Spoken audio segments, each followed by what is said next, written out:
There's lots of minutia to master when you just get started programming, and it can be kind of tedious and not so rewarding. In today's lesson, we're going to give you a chance to be creative, do something a little fun. You're going to write programs that will instruct an on-screen turtle to draw a picture. Now, I have with me some bobblehead turtles, handcrafted in Mexico, to give us a little inspiration. In our live classes, sometimes I use them as prizes for especially good pictures.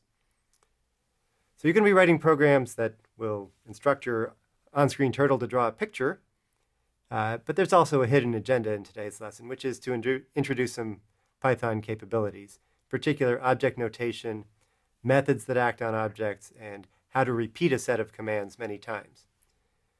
At the end of this lesson, you should be able to write a multi-line program, a program with many lines of code. You should be able to distinguish between instances, attributes, and methods.